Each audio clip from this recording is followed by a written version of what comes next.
Grow பேக்கில் வச்சுருக்கேன். இது ஒரே ஒரு ரைஸும் மஞ்சள் மாதிரியே தான். ஒரே ஒரு ரைஸும் வச்சிங்கன்னா போதும். உங்ககிட்ட எப்பவுமே இருக்கும் இந்த செடி. ஆரோ ரூட்டோட பயன்கள் வந்து மருத்துவ பயன்கள். அது வந்து வயிற்று உபாதையெல்லாம் இருந்ததுன்னா சின்னவங்கள்லேருந்து பெரியவங்க வரைக்கும் யூஸ் பண்ணலாம். இந்த இலை பாருங்கள், மஞ்சள் இலைக்கும் ஆரோ ரூட் இலைக்கும் வித்தியாசம் இருக்குது. அதே மாதிரி இந்த செடி ஒரு செடி வச்சாலே போதும், நிறைய பரவி வளர்ந்து உங்களுக்கு நிறைய கிழங்குகள் கிடைக்கும். இதுதான் ஆரோ ரூட் கிழங்கு. இந்த கிழங்கை வந்து இந்த மாதிரி தோலை சீவிட்டு சின்ன சின்னதாக கட் பண்ணி பச்சையாகவே மிக்சியில் போட்டு அரைச்சிடணும். வேக வைக்கலாம் தேவையில்லை. இது இப்படி டெண்டராக இருக்கும்போதே நீங்கள் பறிச்சிடணும். ரொம்ப முத்த விட்டிங்கன்னா நார்னாராக இருக்கும். ஸோ ஒரு 7 மாதம் 8 மாதத்தில் இதை பறிச்சுட்டு மிக்சியில் போட்டு அரைச்சி அதை அப்படியே மாவாக தெளிய வைக்கணும். ஒரு பாத்திரத்தில் கொட்டி வச்சிங்கன்னா மேலே தண்ணி தெளியும், அடியில் இதோட ஸ்டார்ச் வந்து மாவு மாதிரி படிஞ்சிடும்.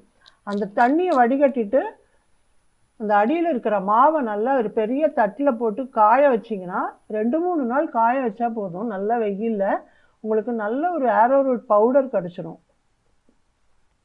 அதை நல்லா இன்னொரு தடவை மிக்சியில் பொடி பண்ணி ஸ்டோர் பண்ணி வச்சுக்கலாம். வருஷத்துக்கும் ஸ்டோர் பண்ணிக்கலாம். இதை நான் பேட்சாக பண்ணியிருக்கேன் பாருங்கள். ஒவ்வொரு தடவை அறுவடை பண்ணும்போதும் இந்த மாதிரி பொடி பண்ணி வச்சுப்பேன். இது வந்து ரொம்ப காஸ்ட்லி. நீங்கள் மெடிசினல் பர்பஸ்க்காக நீங்கள் மெடிக்கல் ஷாப்பில் இதை வாங்க போனீங்கன்னா ரொம்ப காஸ்ட்லியாக இருக்கும். இதை வீட்லேயே தயாரித்து அறுவடை பண்ணி தயாரிச்சிங்கன்னா ரொம்ப நமக்கு உதவியாக இருக்கும். வீட்டில் சின்ன குழந்தைங்கள்லேருந்து வயசானவங்க வரைக்கும் இது வந்து அவசரத்துக்கு உதவும். வயிற்றுக்கோளாறு எது இருந்தாலும் இது 1 டீஸ்பூன் கஞ்சி மாதிரி காய்ச்சி குடிச்சிடலாம். டெய்லியுமே கூட இதை ஒரு கஞ்சி மாதிரி குடிக்கலாம். இதில் மருத்துவ பயன்கள் நிறைய இருக்குது. ஸோ இதையும் நீங்கள் வீட்டிலேயே ஈஸியாக வளர்க்கலாம். நான் வந்து ஒவ்வொரு தடவையும் இந்த மாதிரி ஒரு பலன்களை அனுபவிக்கிறேன். அடுத்தது நான் எண்ணெய் காய்ச்சிப்பேன். தலைக்கு தேய்ச்சி குளிக்கிறதுக்கான எண்ணெய்.